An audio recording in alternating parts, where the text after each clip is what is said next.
Bismillahirrahmanirrahim. Assalamualaikum warahmatullahi wabarakatuh. Alhamdulillah, wassalatu wassalamu ala rasulillah wa ala alihi wa ashabihi wa mawalah, wa la hawla wa la quwata illa billah. Allahumma ma asbaha bina min ni'matin aw bi ahadin min khalqika faminka wahdaka la syarika laka falakal hamdu wa lakal syukr. Ya hayyu ya qayyum bi rahmatika nastaghits. Aslih lana sya'nana kullahu wa la takilna ila anfusina tarfata ain. Para jamaah dirahmati Allah Subhanahu wa taala, Bapak dan Ibu jamaah Masjid Baitur Rahim ya. Bulu Brangsi Laren. Engkang mugi-mugi setuhu pinaringan sehat lahir batin. Ya, amin. Dan senantiasa diberikan kenikmatan hidayah serta iman dan taufik dari Allah Subhanahu wa taala sehingga kita bisa menjalani kehidupan di alam dunia ini dengan senantiasa di bawah naungan ridho dari Allah Subhanahu wa taala. Sehat sedanten nggih. Alhamdulillah. Ini pertama kali saya ke Bulu Brangsi.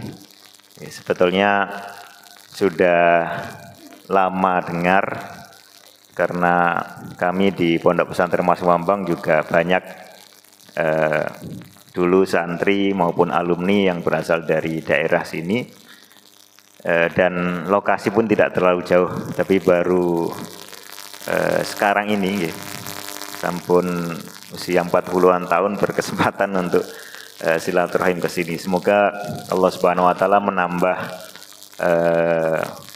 kenikmatan ukhuwah di antara kita semua, dan insya Allah pada kesempatan pagi ini kita manfaatkan untuk sedikit ngangsu kawruh atau menimba ilmu pengetahuan dari beberapa ayat suci Al-Quran ya, dan juga penjelasan para ulama khususnya yang berkaitan dengan Allah Subhanahu wa taala. Jadi pengenalan lebih terhadap Allah Subhanahu wa taala, dan itu cocok, ada kresek-kresek, tidak apa-apa. Itu cocok untuk senantiasa kita mengawali hari kita dengan kembali mengingat-ingat, menyebut dan menghayati hubungan kita dengan Allah Subhanahu wa taala. Wau mungkin panjenengan wungu saking sare pertama yang diucapkan juga napa? Alhamdulillah. Alhamdulillahilladzi ahyana ba'dama amatana wa ilaihin nusyur. Segala puji bagi Allah yang sudah menghidupkan kita. Terus dewek sedaya niku tilem niku minangkane pecah. Tiang pecah nggih mboten saged melampah, mboten saged ngobrol, mboten sahadahar, mboten saged ngunjuk. Posisi orang tidur nggih sekados ngoten niku. Dengan posisi yang seperti itu kemudian kita bisa napa? Balik nyawani, bisa berdiri lagi, bisa sadar lagi, panca inderanya berfungsi lagi, bisa diajak komunikasi. Ketika kondisi badan sehat bisa bergerak, berjalan, saged wudu, saged sholat, saged budal ten masjid. Ini satu nikmat yang luar biasa.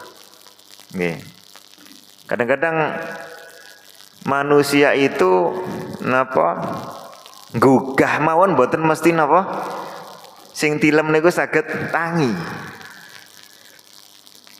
Jadi kemampuan manusia sangat terbatas. Dewek nguripno tiyang turu mawon mboten saged. Gugah mawon mboten mesti napa serantan langsung ngadeg napa malih kek turune kek sejam setengah. Tapi Allah Subhanahu wa taala sangat berkuasa untuk itu, sangat mampu. Tidak ada saintis manapun yang bisa mengembalikan nyawa orang yang sudah meninggal dunia ataupun mengembalikan kesadaran orang yang tidur. kecuali hanya berharap ya dengan proses-proses alami yang itu semua diatur oleh Allah Subhanahu wa taala agar orang yang terpancing. Maka ketika kita bisa bangun, mata kita yang semula tidak bisa melihat apa-apa bisa kembali melihat, ya, pendengaran kita yang semula terus terpasang tapi tidak bisa menangkap karena akal pikirannya sedang terlelap. Nah, ini satu kenikmatan luar biasa kita kembali dihidupkan oleh Allah Subhanahu wa taala. Nah, oleh karena itu pagi ini kita sedikit membaca beberapa ayat suci Al-Qur'an sesuai dengan keterangan para ulama tafsir, yang di situ juga menceritakan atau menekankan sifat sempurnanya Allah Subhanahu wa taala, tidak tidur, tidak ngantuk bahkan, yaitu ayat kursi. Dan kita ambil salah satu tafsir yang tidak terlalu tebal, ya. Ini tafsir karya Syekh Abdurrahman As-Sa'di. Dulu kami di pesantren Mas Bambang biasanya kalau hari Jumat, ya, selang-seling itu termasuk membaca tafsir ini diampu oleh guru kami Kiai Haji Najih Ahyad rahimahullah, ya. Tafsir yang sangat ringkas tapi langsung fokus ke pendalaman, tidak dirumitkan dengan beberapa persoalan yang pelik, tapi langsung bisa kita ambil hidayah-hidayah yang diterangkan Allah Subhanahu wa taala di ayat-ayat itu, sehingga diharapkan kula lan panjenengan sami medal saking ruangan niki sampun tambah sedikit maupun banyak ilmunya yang insya Allah bermanfaat, atau yang memang sudah tahu semua yang disampaikan paling tidak teringatkan lagi, eling malih, sehingga bisa lebih dihayati dalam kehidupan sehari-hari. Belum mengatakan di sini qala rahimahullah hadhil ayatul karimah a'dhamu ayatil qur'ani wa afdhaliha wa ajalliha. Ayat ini nggih menika napa? Ayat kursi. Allahu la ilaha illa huwal hayyul qayyum la ta'khudhuhu sinatun wa la naum lahu ma fis samawati wa ma fil ard man dzal ladzi yashfa'u indahu illa bi idnihi ya'lamu ma baina aydihim wa ma khalfahum wa la yuhituna bi syai'in min ilmihi illa bima syaa wasi'a kursiyyuhu samawati wal arda wa la ya'uduhu hifdzuhuma wa huwal aliyyul 'azim. Ada sekitar 8 ungkapan yang ini intinya semuanya menceritakan tentang Allah Subhanahu wa taala. Makanya di sini dikatakan ayat yang mulia ini adalah ayat Al-Qur'an yang paling agung. Wa afdaluha, dan paling afdol, paling utama. Wa ajalluha, dan paling luar biasa. Nah, kenapa seperti ini? Karena kandungannya itu memang berbicara mengenai yang menurunkan Al-Quran itu sendiri, ya, mengenai Allah Subhanahu wa taala full dari awal ayat sampai akhir ayat. Awal ayatnya dimulai dengan menyebut nama Allah, Allahu la ilaha illa huwal hayyul qayyum, nama dan sifat-sifat yang utama. Kemudian ujung ayatnya nggih ngoten, wa huwal aliyul azim, dan Allah itu maha tinggi serta maha agung. Wa dzalika limashtamalat alaihi minal umuril azimati was sifatil karimah, yaitu karena ayat ini mengandung perkara-perkara yang agung, ya, mengenai Allah Subhanahu wa taala dan sifat-sifat yang mulia. Falihada mongko keranten mekaten kasurat al ahadits, wis akeh apa hadis-hadis fit targhib ing dalam targhib. Targhib itu menganjurkan fi qiraatiha, untuk membaca ayat kursi ini, wa ja'aliha wirdan lil insani fi awqatihi, dan dijadikan sebagai wirid. Wirid itu artinya bacaan yang rutin kita baca. Nek panjenengan mau zikir niku sae, tapi nek mau mek setahun pisan nggih dereng diarani napa? Wirid. Nah, wirid itu kalau sering-sering dibaca. Al-Qur'an secara keseluruhan nggih ngoten. Nek panjenengan rutin senajan mungkin khatame niku setahun pisan, tapi bendino rutin, raketang napa telung baris, kawan baris, tapi rutin, itu artinya dia sudah menjadikan Al-Quran sebagai wirid. Begitu juga kalau membaca ayat-ayat atau surat-surat tertentu. Nah, kita rajin baca kulhu, wonten pinten kulhu nih? Ada 3, ya. Tapi kalau kul saja ada 4. Kul ya ayyuhal kafirun, rutin kita baca, ya. Di ketika sholat sunnah juga sering baca kul ya ayyuhal kafirun dan kul huwallahu ahad. Ini namanya wirid. Nah, wirid yang bagus itu yang memang ada tuntunan dari Rasulullah SAW, ya, untuk merutinkan itu.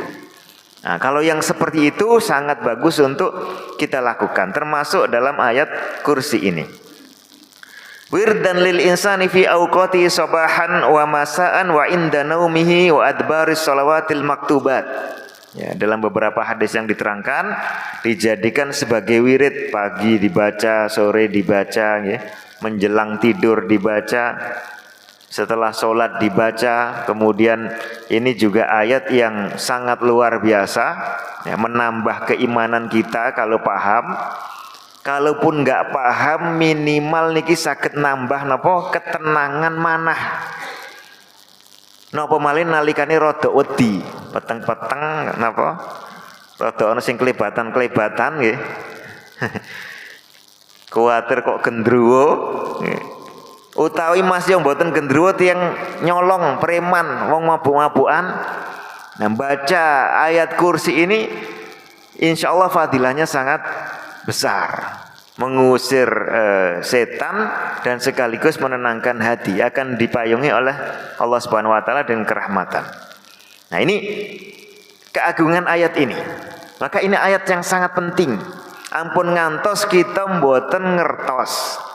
Pertama, insyaallah sedaya sampun apal nggih, karena ini ayat yang sering disampaikan sejak kita kecil. Tapi tidak boleh hanya berhenti juga di diri kita. Ya, ngapunten Bapak Ibu, kadang-kadang kita yang mungkin hidupnya niki rata-rata yuswane pinten? Ada yang 80 ke atas. Ya. Wonten nggih? 70, mboten usah ngacung. Nyender mawon. 50 ke bawah juga saya lihat masih ada. Niki unike masjid-masjid napa zaman sakmangke.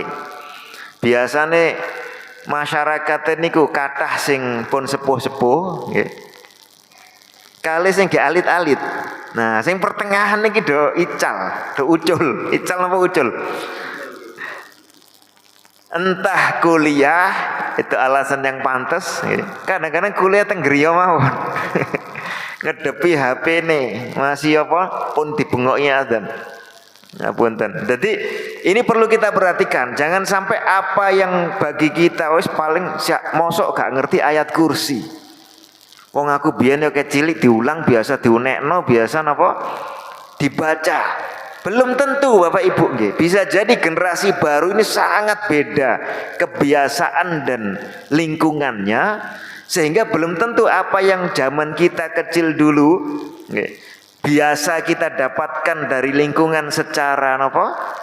Alami belum tentu didapat oleh anak cucu kita. Maka harus disengaja diperhatikan. Jenengan petani, opo sing biasa aku biyen ngerti secara alami dari lingkungan, sekarang anak belum tentu ngerti. Apa yang biasa kita dulu dibiasakan, zaman kita napa malih insyaallah masyarakat Bulu Brangsi insyaallah mboten wonten tiyang kok sengaja ninggal salat 5 waktu.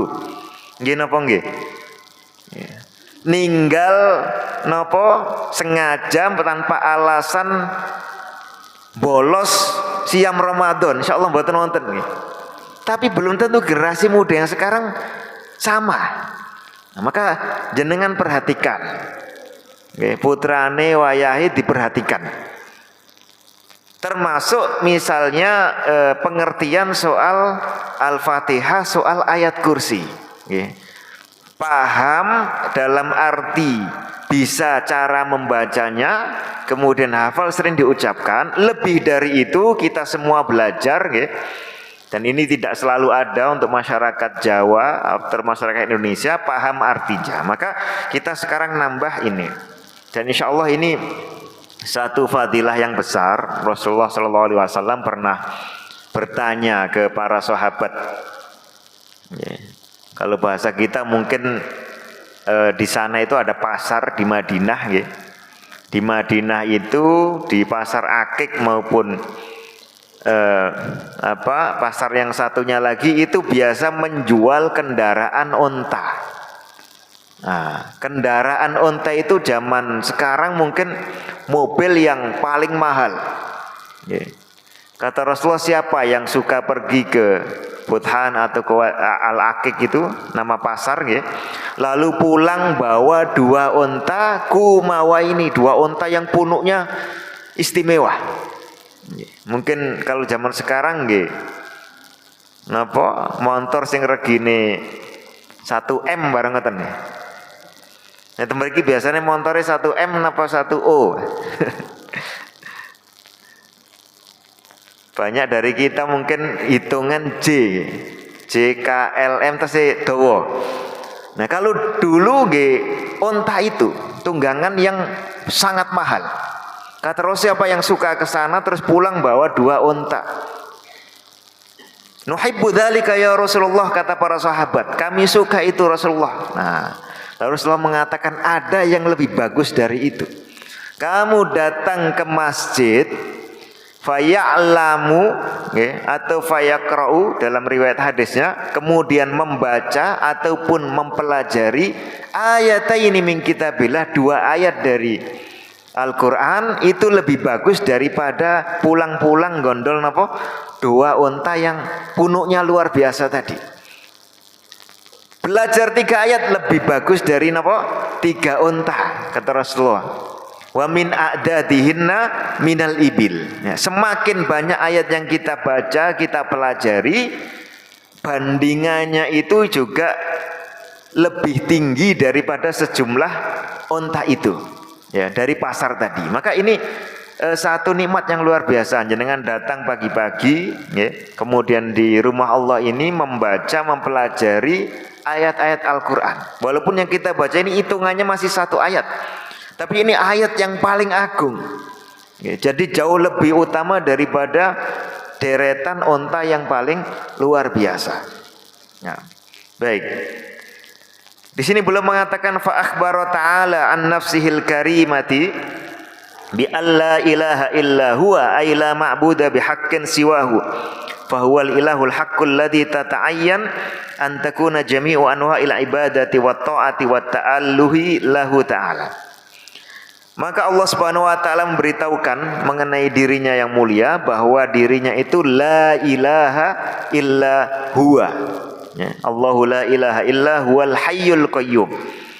Tidak ada ilah, tidak ada sesembahan nggih mboten wonten sing pantes dipuja-puja, diagung-agungaken nggih kejaba panjenenganipun Allah Subhanahu wa taala. Jadi Allah Subhanahu wa taala itu adalah satu-satunya sesembahan yang semua bentuk ibadah, semua bentuk ketaatan ini hanya khusus untuk dirinya. Likamalihi wa kamali sifatihi wa azimi ni'amihi, karena sangat sempurna, ya.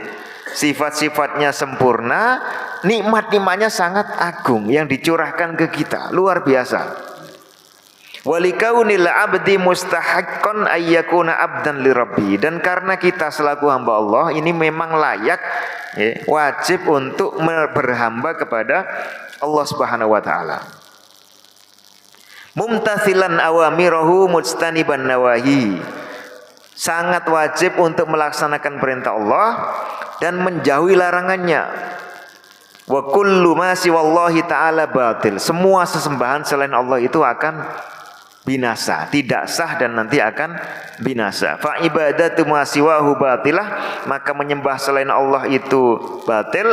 Likauni ma siwallahi makhluqan naqison mudabbaron fakiron min jami'il wujuh, karena sesembahan selain Allah itu pertama adalah makhluk, diciptakan Allah, baru ada, diadakan oleh Allah, kok kita malah naudzubillah nyembah buatannya Allah, bukan menyembah Allah Subhanahu wa taala, ini keblinger. Yang kedua, nakisan, pasti punya kekurangan, sehingga tidak layak untuk dipuja-puja, tidak layak untuk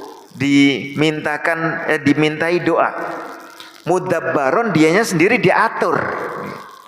Wong dhek niku napa? Makhluk ingkang diatur, kok malah dhewek napa njaluk supaya ngatur dhewek. Nah, niki mboten beres. Fakiron, sangat fakir, tidak punya apa-apa, minjami ilwujud, dari macam-macam. Falam yastahiq syai'an min anwa'il ibadah, maka sama sekali tidak layak untuk diibadahi. Bapak Ibu, ini ajaran ingkang sangat penting. Nggih menika ajaran tauhid, khususipun ing dalam perkawis ibadah. Ibadah niku napa sih? Ibadah niku wonten kalih rukun nih. Pertama nggih menika memuncakkan rasa cinta. Nggih. Kesenengane paling dhuwur niku ditujukan ten sinten? Niku ibadah. Nomor kali pengagungan dan merendahkan diri dhewek depo-depo niku paling banter kali sinten? Niki ibadah. Kalau orang menghimpun dua ini, nggih, rasa cintanya dipuncakkan, pengagungannya dipuncakkan, itulah ibadah yang sempurna. Nah, pramila niki ampun ngantos diserahkan ke pihak lain selain Allah Subhanahu wa taala. Kalau cerita ngeten niki, kita mengingat zaman Rasulullah sallallahu alaihi wasallam dulu nggih. Niku wonten tiyang sing nyembah watu. Wonten tiyang sing nyembah napa? Kayu. Wonten siang sing nyembah roti. Zaman Nabi Musa ben wonten siang sing nyembah emas. Nyembah napa? Sapi digawe-gawe dhewe. Tapi sebetulnya tidak sesederhana itu. Mereka punya keyakinan dan tradisi napa? Zaman lawas yang membuat dia tertipu. Sapi yang dibuat oleh Samiri, nggih, niku dibuat saking emas. Terus emas yang dibawa oleh Bani Israel ketika mereka terusir dari Mesir, nggih, dikejar Fir'aun, tapi kok napa? Diselamatkan oleh Allah Subhanahu wa taala. Fir'aun kecebur napa? Laut, lalu Bani Israel ini masuk di kondisi aman. Lajeng Nabi Musa ada keperluan pergi ke bukit tertentu karena dipanggil oleh Allah Subhanahu wa taala untuk nantinya kemudian menerima wahyu, menerima kitab suci Taurat. Nggih. Pas masa-masa ngoten niku, mulai wonten kegegeran di Bani Israel. Mulai ada iki Musa wis lunga suwe kok gak balik-balik. Nah, engko nang kesasar napa panggenane utawa diberi janji palsu oleh Tuhannya. Pun gak ada pikiran ngoten. Mergi napa? Asale dijadikan andalan sebagai pemimpin mereka, tiba-tiba pergi. Pergi terus nggak balik, tidak ada kabar. Zaman biyen nggih dereng wonten napa? HP, dereng wonten GPS. GPS dereng saged dikontak dengan mudah, dan memang Nabi Musa datang secara khusus, tidak membawa masyarakat Bani Israel. Bani Israel dititipakan ten Nabi Harun, kerabatnya Nabi Musa, untuk memimpin mereka. Ternyata sangat ngeyel, sehingga Nabi Harun pun tidak berhasil melarang.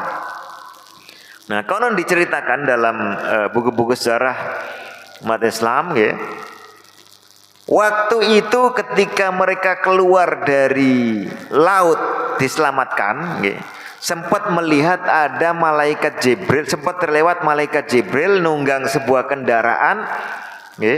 Salah satu umatnya Nabi Musa saat itu namanya Samiri, itu melihat malaikat Jibril ini. Yang lain tidak sempat melihat kelebatannya berlari menunggangi satu hewan, Setiap hewannya itu menginjakkan kaki di atas tanah itu tiba-tiba tumbuh jadi subur. Nah, Samir ini mungkin rodok bakat dukun. Jadi diambil tanah hasil injakan apa? Min atharir rasul itu diceritakan di Al-Qur'an, ya bekas dari injakan malaikat Jibril atau kendaraannya itu disimpan. Lalu konon ceritanya Bani Israel ini ketika sedang bingung, ya, mereka kemudian merasa perlu, mungkin spiritualitasnya perlu dipenuhi, tapi dengan cara yang tidak beres. Napa carane? Mereka digalang untuk melemparkan emas-emas yang sempat dibawa, mungkin sebagiannya dijarah dari keluarga Fir'aun sehingga terbawa sama dilebur semua. Sukarela dilebur semua untuk apa? Dibuatkan Tuhan baru. Nah, jenengan bayangaken. Jadi kadang-kadang orang itu wis jelas ada saluran yang pasti diridhoi Allah, nggih. Misalnya zakat, sedekah, infak untuk kebaikan, menyantuni fakir miskin, wakaf untuk pendidikan Islam dan seterusnya. Rodo abot, tapi giliran ada ritual-ritual yang aneh, entah dengan nama festival religi, entah dengan berbagai macam bentuk lain, termasuk kadang-kadang memuja-muja kuburan yang kemudian dikeramatkan dan seterusnya, ya, untuk hal-hal yang tidak disyariatkan, kadang-kadang justru enteng. Mungkin gambarnya seperti itu. Lalu kemudian konon Samiri ini dari tanah yang dia jumput dari bekas jejakan malaikat tadi disemburkan disebarkan ke emas yang sudah dihancurkan tadi, kemudian berubah menjadi secara ajaib, ya. Ini tidak bisa kita pastikan ceritanya karena memang sanadnya terputus. Tapi secara umum seperti itu. Ada sesuatu yang agak aneh, unik atau ajaib. Ya. Ada yang mengatakan itu dibuat biasa tapi dengan teknik tertentu. Ya. Sapi emas itu patungnya kalau ada udara atau angin lewat bisa mengeluarkan suara. Saged nirakaken panjenengan. Mungkin kata nggih, saged suara unik. Begitu ada suara mereka langsung bersorak-sorak. Nggih, seneng. Tapi cerita yang lain seperti kata Imam Qatadah, salah satu penafsir dari kalangan sahabat, mengatakan sapinya itu betul-betul dengan disemburin tanah jejakan malaikat Jibril tadi berubah ada darah dan dagingnya secara ajaib. Nah, ini sengaja oleh Allah Subhanahu wa taala sebagai ujian bagi Bani Israel. Sehingga sesuatu yang sangat menarik, antara ajaib atau menarik. Lalu mereka mengadakan ritual memuja-muji patung buatan mereka itu sendiri. Padahal seajaib apapun sapi patung niku tidak lebih ajaib dari manusia. Manusia bidang bebas, bisa bergerak, bisa bicara. Sapinya ini hanya mengeluarkan suara-suara. Tapi itu sudah cukup untuk merusak akal sehat masyarakat sehingga mau menyembah. Ten negara kita niki nggih mboten gampil nggih. Ada yang mengaku sebagai nabi, kok ternyata bagi kita kayaknya enggak masuk akal. Mereka juga menyaksikan kecilnya orang itu bagaimana, gedenya bagaimana, mungkin biar sering nakal, ya. Kalaupun tidak orang sebaik apapun, ya sama manusia biasa seperti kita. Kok ternyata banyak juga pengikutnya. Ada mawon. Ten Jawa Timur, ngira ngidul, niku wonten sing ahli menggandakan uang. Jadi duwe niku double. Beto sak yuta medal kalih yuta. Duka nomor serine padha benten niku. Itu kan jelas sebuah penipuan. Tapi banyak juga yang percaya. Termasuk dokter-dokter dari Amerika banyak yang ada yang percaya. Kan aneh, tapi itulah yang terjadi. Mudah sekali menyesatkan orang. Rada ngilen rada ado nggih. Niku wonten sing ngaku dadi mboten mek nabi tapi dadi napa? Malaikat. Malaikat Jibril. Bahkan orangnya perempuan. Niku nggih sing melu nggih kathah. Bapak-bapak, ibu-ibu nggih kathah. Mungkin dewek kok iso percaya mbak napa omongan kados ngoten. Tapi memang itulah yang sering terjadi. Apalagi kalau yang diikuti ini punya keajaiban-keajaiban. Pramila mboten heran nek mangke ten akhir zaman wonten dajjal nggih. Sing keajaibane luar biasa. Nggih. Kondo napa udan temenan. Nek sakmangke kan mboten wis nganggo napa nganggo mangkok dikotek-kotek ternyata kesasar padahal wis nganggo napa laporan perakiraan cuaca dari BMKG. Sik kecelik niku mawon tesih kathah sing nganggo. Bahkan para aparat, para penguasa. Nah napa malih nek dajjal ini betul-betul datang membawa keajaiban. Membunuh orang terus nyatakan hidup lagi, hidup. Nah itu kan orang akan mudah napa kesemsem. Tapi tetap Allah Subhanahu wa taala akan menurunkan hujahnya, akan menurunkan tanda bukti yang menunjukkan kedustaannya. Orang yang diminta hidup oleh dajjal tadi justru mengatakan saya semakin mengerti kamu itu berdusta. Nah, balik napa keajaibannya kalah.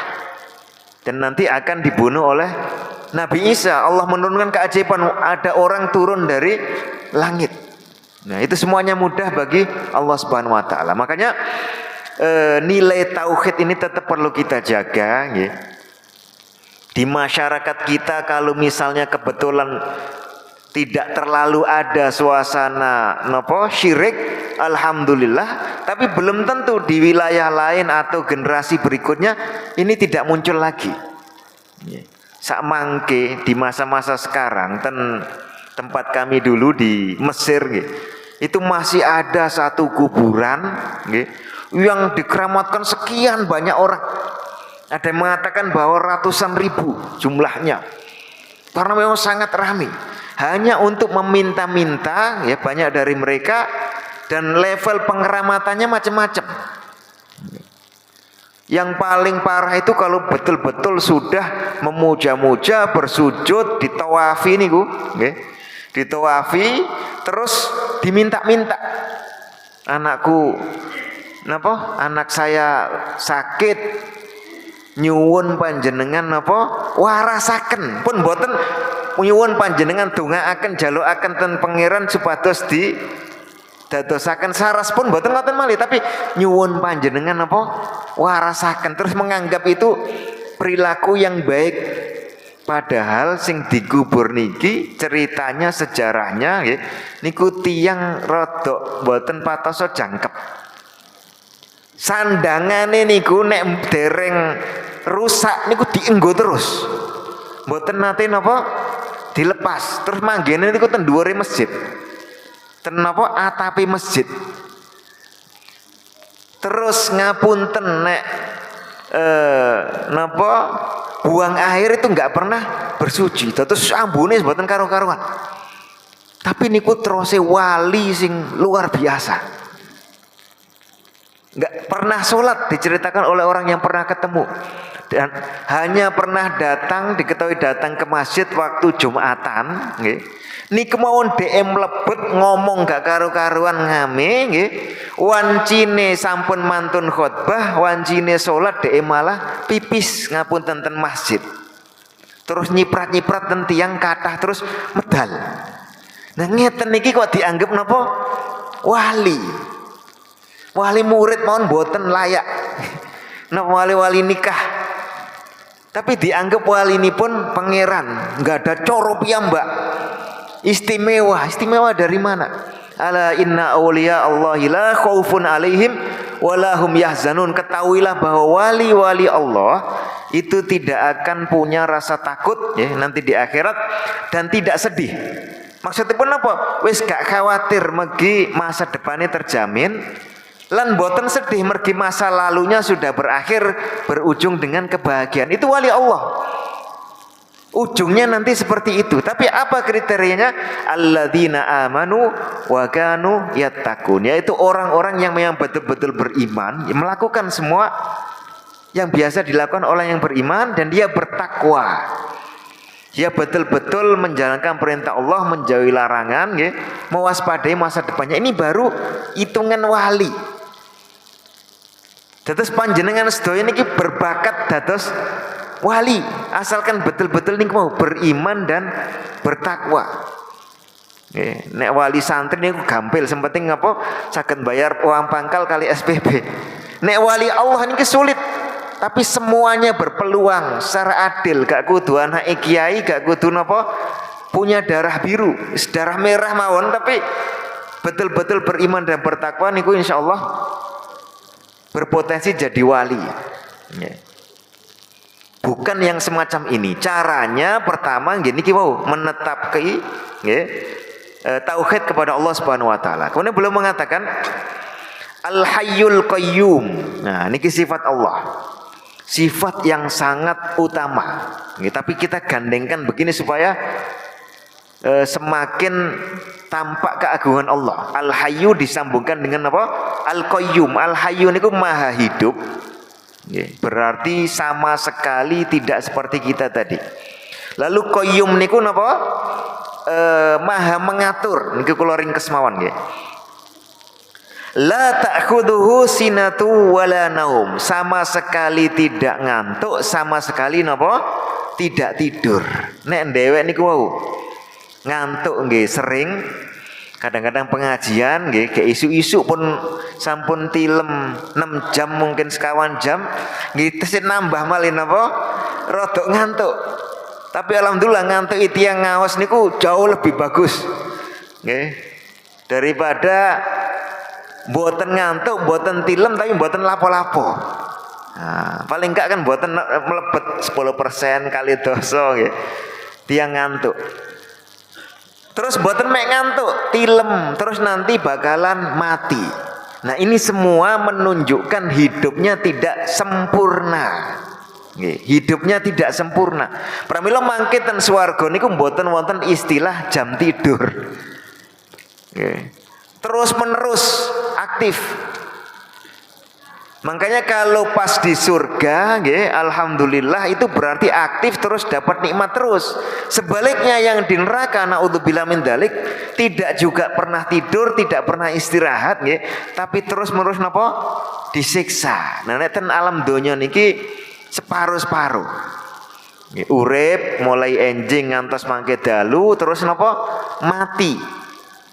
Terus ketika urip niku kadang-kadang ngantuk, gak teko kantor, mungkin jam 7, kayak mulai dikengken ngetik misalnya kali bose, wis rodok selier-selier, perlu ngopi dhisik. Ketika ngopi nggih mboten nyambut damel, itu banyak kekurangan kita. Banyak istirahatnya untuk menunjukkan semakin kentara bahwa kita ini jauh dari kesempurnaan, sehingga kita perlu memuji Zat yang maha sempurna tadi. Dan Al-Qayyum niku maha mengatur. Dados Allah Subhanahu wa taala niku hidup, nggih. Gusti Allah mboten bakalan sari, mboten bakalan ngantuk. Bukan hidup sendiri saja, tapi hidup sekaligus mengatur semua yang lain tanpa kebingungan, Bapak Ibu nggih. Panjenengan perhatikan kita sebagai manusia, itu bisa fokus nggih namung sak perkara mawon. Nek wonten tiyang ngomong ten ngajeng ngeten niki, terus misalnya saya ngomong niki ditambah sekawan nopo sedasa bingung. Semuanya ngomong bareng bingung dewek niki. Nggal siji-siji. Paling banter kula mbiyen nate napa mampir pondok ten Karanganyar nggih. Ada guru yang bagi kami luar biasa, bisa menyimak orang hafalan 5 orang sekaligus. Di sini 2 orang, di sini 2 orang, ngajinya cepat, setor hafalan. Lalu yang di depan ini yang disuruh pelan-pelan, tajwidnya diperiksa detail. Itu belum muter ngeten mriki maos. Salah cung, ganten. balenono muter. Itu paling banter orang bisa begitu. Walaupun tentu bayangan kita juga tidak akan sempurna. Nggih. Nek wonten sing rada nyolong di getna dilancati sayat bisa jadi enggak napa? Enggak konangan. Itu sangat sulit. Sangat sulit. Nggih. Oleh karena itu ini semakin menunjukkan kelemahan manusia, sementara Allah Subhanahu wa taala jenengan perhatikan kita semua tadi sholat subuh niku semuanya berdoa. Nggih, diceritakan dalam hadis kalau kita mengucapkan ketika sholat Allahu Akbar kemudian Alhamdulillahi Rabbil Alamin, Allah langsung menyaut Hamidani abdi, hambaku napa memuji aku. Ar-Rahmanir Rahim, asna alayya abdi. Semuanya dijawab oleh Allah. Lalu di dunia ini ada berapa orang di satu waktu berdoa, itu semuanya sama sekali tidak sulit bagi Allah untuk apa? Menjawabnya. Nah, pramila niki sifat yang sangat menunjukkan kekuasaan Allah Subhanahu wa taala. Lahu ma fis samawati wa ma fil ard. Milik Allah semua yang ada di langit dan di bumi, termasuk harta benda yang kita miliki niku nggih kagungane napa? Allah sedaya. Aja harta benda awak dhewe niki nggih ngoten. Mangkane nek wonten tiyang sedo kita maos napa? Inna lillahi wa inna ilaihi rajiun. Dewek sedaya niki keduwene Allah Subhanahu wa taala dan nanti akan kembali. Man dzalladzi yashfa'u 'indahu illa bi'idznih. Nah, siapa yang berhak memberikan rekomendasi di sisi Allah kecuali sudah diberikan izin? Tidak ada. Pramila niku wau. Kadang tiang nyembah ngapunten, tiang sing pejah atau orang yang dianggap wali ataupun menyembah nabi yang memang betul-betul wali, seperti di agama lain menyembah Nabi Isa ataupun menyembah para malaikat, orang-orang yang mulia, ini sama sekali tidak punya alasan. Kalau alasannya itu kan orang mulia, orang baik, pasti napa? Doa kita dikabulkan atau dimintakan ke Allah. Mboten. Wong nabi niku mangke ten akhirat mawon, Nabi Adam, Nabi Nuh, Nabi Musa, Nabi Ibrahim, Nabi Isa niku mon mboten wantun. Nafsi aku dhewe wedi awakku kok njaluk napa syafaat nang aku. Niki njaluk syafaat sing temenan, sing betul-betul ketemu orangnya minta doa. Ah, pun muni. Kita tambah sedikit supaya agak ada jeda Mereka sendiri mengkhawatirkan diri sendiri, itu saja tidak berani. Kok dianggap bahwa oleh orang zaman sekarang, bakalan mandi ibadah kali tiang niku. Ini betul-betul jauh dari yang diridhoi Allah. Ya'lamu ma baina aydihim wa ma khalfahum wa la yuhituna bi syai'in min ilmihi illa bima syaa. Allah Subhanahu wa taala itu tahu apa yang ada yang sudah lewat dan tahu juga apa yang akan datang. Mufassir yang lain mengatakan tahu apa yang ada di bumi dan seisinya dan sekitarnya, tahu apa yang jauh dari manusia yang ada di atas langit sana, masing-masing diketahui. Kalau kita menyadari bahwa Allah itu senantiasa hidup, tidak pernah ngantuk, tidak pernah tidur. Orang anak sekolah niku nek pas ujian kebetulan sing ngawasi rada napa? Selier ngeten. Nah, ini kesempatan. Maling nggih ngoten. Sing gak ada omah niki pas napa? Turu. Ngerti nek mantun gajah damel nggih, misalipun lajeng jam 12 gek mantun. Wah, ini paling kelelep kabeh. Paling terlelap semua napa? Tidurnya itu mencari kesempatan untuk menyerobot. Nah, Allah Subhanahu wa taala tidak pernah seperti itu. Selalu hidup dan selalu ngatur. Sehingga tidak mungkin ada kesempatan orang nyerobot-nyerobot pados panggenan utawi wekdal sing boten diawasi dening Allah Subhanahu wa taala. Kemudian ditegaskan lagi masa lampau sejarah kita semua diketahui Allah, Nek jenengan mungkin nek sing enom-enom setelan necis ngoten, terus ngelamar penggawean ten panggenan enggal dari motor sing ngerti. Nek podo-podo tembulung berangsi mungkin konangan iku biyen gak beres waktu cilik. Tapi nek panggenan enggal niku orang belum tahu. Okay. Jadi akan dilihat tampilan pertamanya. Dia tidak tahu sejarahnya. Makin nulis biodata nggih saged napa? Saged dipukili niku sing nginterview. Tapi nek Allah Subhanahu wa taala sama sekali tidak begitu. Tahu sejarah jenengan ket awal sampai saniki. Lajeng tahu masa depan panjenengan. Nah, pramila mboten wonten alasan untuk kita tidak betul-betul memasrahkan hidup kita ini ke Allah Subhanahu wa taala. Dan jangan pernah khawatir nggih. Nek masa depan pun dikuasai Allah, jaluk napa-napa niku nggih namung ten Allah Subhanahu wa taala. Wala yuhituna bi syai'in min ilmihi illa bima sya'. Sementara kita tidak tahu yang diketahui Allah itu kecuali yang memang diberitahukan ke kita melalui agami nggih, Al-Qur'an, hadis atau diberi kemampuan untuk mencari tahu. Wasi'a kursiyyuhus samawati wal arda wala ya'uduhu hifdhuhuma. Nah, ini poin terakhir. Allah Subhanahu wa taala itu kursinya, kursi ini diceritakan oleh para ulama dan juga dari hadis Rasulullah itu satu makhluk yang besar luar biasa di atas langit sana. Yang 7 lapis langit ini beserta bumi dan seisinya itu hanya ibarat digambarkan oleh sebagian riwayat itu seperti panjenengan gada napa ember. Ini terus ada 7 keping uang di dalam ember itu. Kecil sekali. Donya sing sak menten jebare ndewek napa? Ojo 7 lapis langit nggih. Sak bumi mawon jembare mboten karuan. Sangat luas. Bahkan kalau jenengan nitih napa?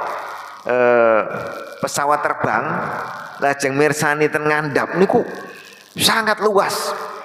Kita yang di bawah ini melihat pesawat juga sangat kecil dibandingkan apa? Mendung dibandingkan yang lain. Apalagi 7 lapis langit, mboten kebayang. Niku mek ibarat hanya berapa sentimeter kubik itu dibandingkan apa? Ember yang jembar. Dalam hadis lain disebutkan penggambaran yang lebih besar, hanya ibarat cincin dibandingkan dengan tanah yang lapang. Jadi meliputi langit dan bumi, sangat luas. Apalagi singgasana Allah Subhanahu wa taala. Apalagi zat Allah yang sama sekali tidak kebayang oleh kita keagungan dan kebesarannya. Nah, poin utama yang penting di sini antara lain wala ya'uduhu hifdhuhuma. Sebesar itu sama sekali tidak sulit, tidak berat bagi Allah untuk ngatur. Desa Mbulu Brangsi niki kan wonten pimpinane, kepala desa. Nggih. Itu satu orang aparatnya banyak. Kewalahan mboten kira-kira mengatur semuanya. Sangat kewalahan.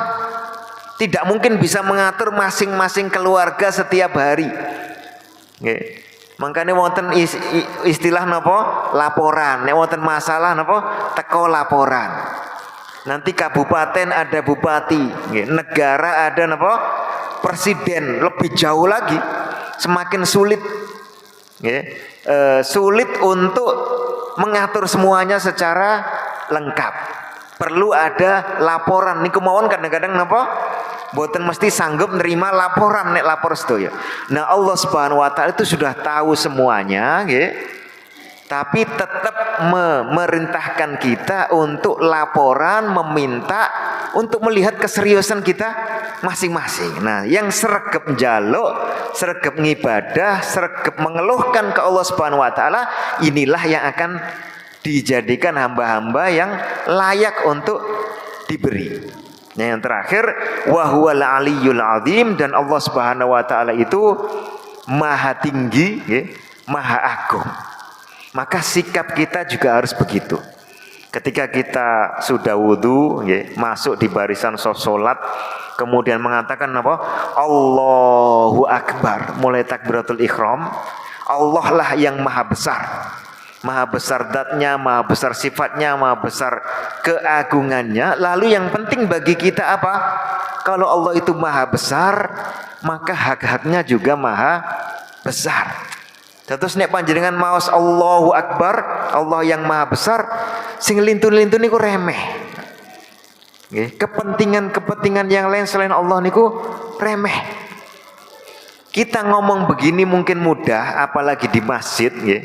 Suasananya habis sholat, suasana rohani tinggi. Koyok-koyok swarga neraka niku wis napa? Ten ngajengi mripat. Tapi nalikane wangsul ketemu keluargane malih, nonton TV malih, mungkin buka HP malih, ngobrol malih, napa malih mlebet peken, tiyang macem-macem tingkahe. Kadang-kadang iman niku sret gitu. Nah, tapi niki wajar. Rumiyin wonten zaman Rasul, kula tutup kali cerita niki nggih.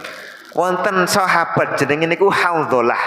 Haudzalah niki rumaos nek dheweke niku tiyang munafik. Mergi napa?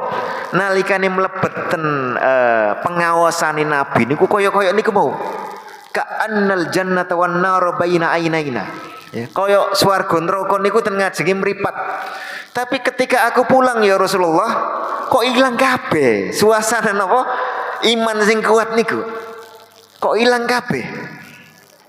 Dawuhipun Rasulullah ya, niku biasa. Dawuhipun Rasulullah ya alhamdulillah saah. Ono saat ono wekdal nggih wonten mangsa nalikane dhewek niki pancen suasana iman tinggi. Lembe dices ngoten. Dadi napa semangat apike luar biasa, tapi wonten kala nalikane dhewek niki rada suda. Sing penting mboten sampai nerjang napa? Sing haram-haram. Nah niku mohon batasane. Nggih. Tapi sing mubah-mubah niku tasih mboten napa-napa. Niku normal tiyang. Pramila tiyang niku perlu napa? Sering-sering dices. HP mawon nek dijarno napa? Tigang dinten nggih niku nek anyar, nek pun setahun kali tahun nggih mungkin beberapa jam pun napa pun nemen napa malih nek didamel sing abot-abot niku kudu sering napa dices. Nen dhewe nggih mboten kalah ngoten. Nggih. Perlu sering-sering dices pramila di wontenaken dening Allah Subhanahu wa taala syariat salat 5 waktu. Mboten cekap mengke wonten pengaosan seminggu sekali inggih menika khutbah Jumat. Tesekirang mangke wonten kempal sedaya ya. Ten lapangan salat napa? Idul Fitri, Idul Adha 2 kali setahun. Tesekirang mangke wonten Baitullah Ka'bah. Ya, perlu haji, perlu umroh supados napa keimanan iki terus-menerus dices. Nah, pramila mugi-mugi paling boten kempal kita enjing niki saged ngeces keimanan niku, nambah iman kita dhateng Allah, meningkatkan semangat tauhid dan ibadah kita. Nggih. Ibadah kita jangan sampai orang yang bertauhid niku ibadahnya kalah dengan kaum musyrik. Kaum musyrik itu kadang sedaya napa dikorbanaken betul-betul fokus padahal ibadahnya keliru kesasar tapi sregep. Nah aja sampai sing akidahe bener nggih betul-betul tauhid nggih kemudian ibadahnya nggih mboten ditambah-tambah ritual sing aneh-aneh tapi malah mboten patoso sregep mboten patoso napa memperkuat keimanannya ke Allah Subhanahu wa taala. Nggih, mugi-mugi Allah Subhanahu wa taala nambah keimanan kita sedaya ndadosaken kita sregep nggih. Lan semoga ucapan begini betul-betul dipermudah oleh Allah untuk bisa kita jalani. Kirang langkungipun kula nyuwun agunging pangapunten, aku qouli hadza wa astaghfirullah li wa lakum. Wa sallallahu ala nabiyyina Muhammad wa sallim tasliman katsira walhamdulillahirabbil alamin. Wassalamualaikum warahmatullahi wabarakatuh.